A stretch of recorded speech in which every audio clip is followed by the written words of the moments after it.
All right, today we're going to dive into a problem that I'm sure every single creative person has faced. How do you take that brilliant idea from just a thought in your head to something real, something tangible, without getting totally stuck? We're going to be looking at Google's new AI tool, Stitch, and I'm going to show you exactly how to become a pro at it. Let's jump in.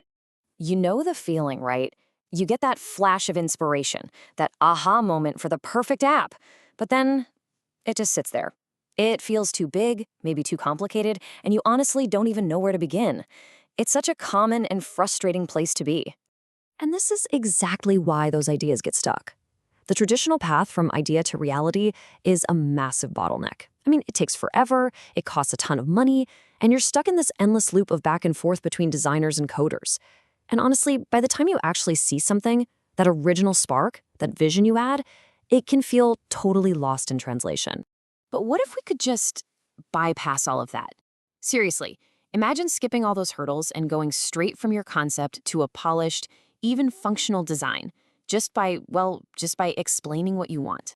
Well, that is the exact problem that Google Stitch is trying to solve. It's this new experimental AI tool that uses some really powerful models like Google's Gemini to generate complex user interfaces and even the front-end code for them, right from your own words or even a quick sketch you draw. Think of it like a direct bridge, connecting your imagination to a working product.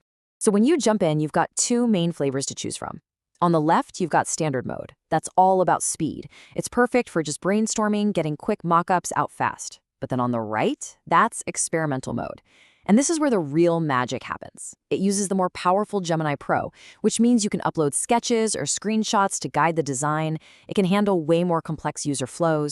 Now here's the secret sauce. The incredible power of this tool is directly, and I mean directly, tied to what you feed it.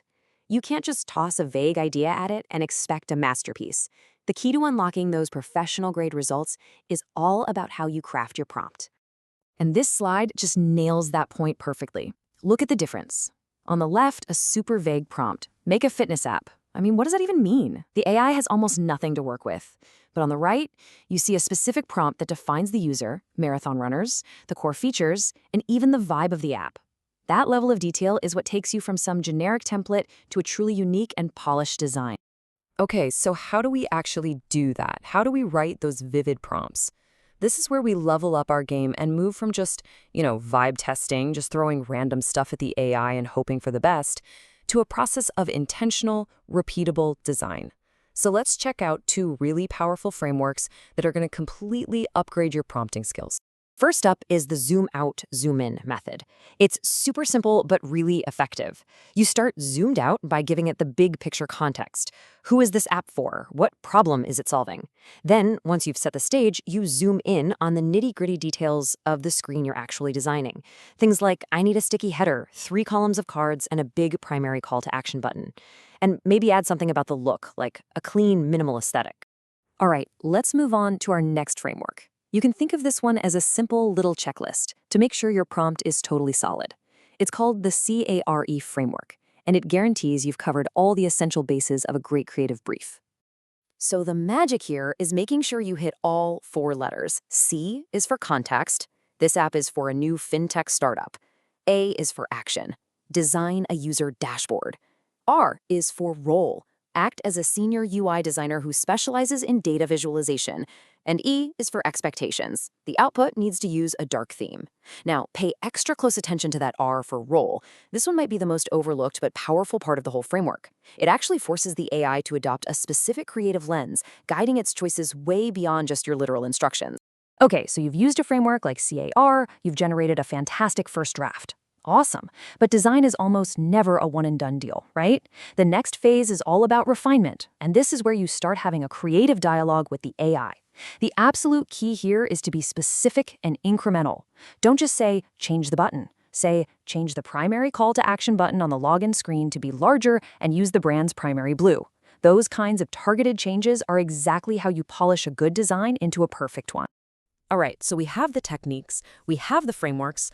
Let's put it all together. How would a professional team actually integrate this into a workflow that's repeatable and scalable? Well, it really breaks down into 4 strategic phases. So first, you brief the AI using those frameworks we just talked about. Second, you start refining that output with targeted prompts. Third, and you guys, this is a total game changer, you validate your design. Stitch has this amazing predictive heat map feature that actually shows you where a user's eyes are most likely to focus. This lets you check if your most important elements are actually getting the attention they deserve. And finally, once it's validated, you hand it off for production. And that handoff is incredibly smooth. As you can see, you've got a bunch of options. You can paste the design right into Figma with all the layers perfectly intact.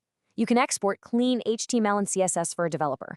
Or you can even push it right into Google's AI Studio to start building real functionality. The big takeaway here is that this isn't just some dead-end mockup tool, it's the very first step in a real development pipeline. And the ultimate benefit here, as technologist Ola Lekin-Ellison puts it so well, is just pure speed. This whole process can shrink the time it takes to get from an idea to a testable prototype from weeks or even months down to just a few hours. This means you can test way more ideas, and, just as important, you can figure out which ones are bad and discard them super quickly, without wasting a ton of time and resources. So let's zoom out for a second. What does this all really mean for the future? Well, tools like Stitch represent a pretty fundamental shift in how we create software.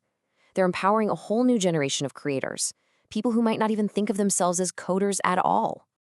Welcome to the era of what people are starting to call vibe coding. It's this whole new paradigm where the focus shifts away from the technical stuff and moves toward creative direction. So instead of writing endless lines of code, you just describe the outcome and the vibe you want, clean, professional, playful, and you let the AI handle all the complex syntax. It radically lowers the barrier to entry and makes creating things accessible to anyone with a great vision. And this is just so incredibly empowering.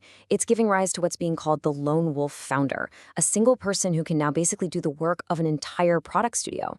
Just think about it. Research, design, prototyping, even front-end development, all orchestrated by one person who can turn an idea into a testable product in a single afternoon. That's a complete paradigm shift. So look, the technology is here. The old barriers that used to stop us are crumbling down. You have the frameworks, you have the tool, it's all right at your fingertips. So the only real question left is, what are you going to build first?